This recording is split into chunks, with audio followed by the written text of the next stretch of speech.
Day 25 Reading The Curse of Immorality. A long time ago, two sages named Nar and Narayan were performing a penance for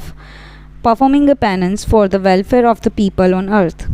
Their penance was intense and they lived in the Badrik ashram in the Himalayas. When the king of the gods, Indra, learnt of his development from his spices, he became worried and even more insecure than usual. What if the sages asked for Indra's throne as the fruit of their penance? So he came up with a wicked plan to disturb them. Indra's court boasted exquisite dancers and apsaras such as Rambha, Tilotma, Pushpalata and Menka. He called Rambha and Pushpalata and instructed them, Your task is to spoil the penance of the two meditating sages Nar and Narayan. I will send Manmanth, the god of love, to help hasten the process. The Apsaras nodded and descended down to the earth. Their Manmanth created a stunning ambience and springtime around the two sages. The blooming flowers and their sweet scent, fresh green trees, beautiful ponds, and chirping birds made it an enchanting place for romance. Still, the sages did not open their eyes. Manmath said to the Apsaras, I have done my duty. I refuse to stand here like the last time I did with Shiv, only to end up in ashes. Now the job is all yours. Soon the god of love left. Ram and Pushpalata began to dance and sing, but it was of no use. Nar and Narayan continued to meditate. Afraid of displeasing Indra, they approached Narayan and touched him. They said, O sages, you don't need this penance to reach the heavens. We are here, and this place around you is itself heaven. Open your eyes. Narayan, now disturbed, opened his eyes. He became furious as he glanced around him and understood what was happening. How dare you come here without our permission and create an environment we are least interested in? Rambha and Pushpalata grew deathly pale as even Nar opened his eyes.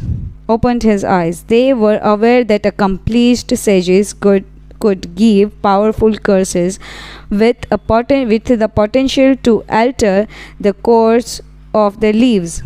Immediately, the two dancers fell at Narayan's feet and pleaded with him, Forgive us. We did not intend to cause you any harm, and yet we are bound by the laws of our realm. Our master Indra ordered us to do his bidding, and we must fulfill our duty to him. Please have mercy on us. Narayan was upset with Indra. He said to the Apsara, I understand your position, but I cannot forgive Indra. He is a coward who uses his dancers as a weapon. Indra, who was watching from the heavens, became afraid that the sage was just about to curse him. He had always gambled by sending beautiful Apsara to distract people from their focused penance. Sometimes the plan would work, such as in the case of Vishwamitra, but sometimes it boomeranged like now. In a flash, Indra appeared in front of Nar and Narayan. Sorry, my dear sage, he said and folded his hand. Please forgive me. I was performing a penance of the benefit of the people on earth, said Narayan. But you always assume that any meditating sage is greedy for your throne. The truth is that most of us couldn't care less about immorality or your throne. You sent this helpless woman to attract us attract us. They may be the most stunning being in the heavens, but with my power I can create a better and more gorgeous woman than all these apsaras. Saying thus, Narayan created a striking maiden.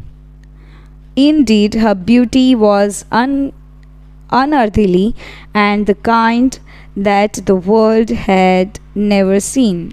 When she came and touched his feet, Narayan turned to Indra and said, "This is Urvashi, my mortal daughter from the penance. You took at her. She is the most beautiful maiden in the world and is filled with good virtue. You will not find anyone like her." Instantly, Indra felt that his wife, Sachi, and all the other apsaras paled in comparison to Urvashi's beauty.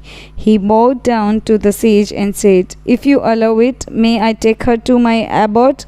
I will make her the head of the apsaras." Narayan smiled. "I am a sage and I don't need my daughter's company for penance. If she is willing, you may take her with you." With Urvashi's consent, Indra took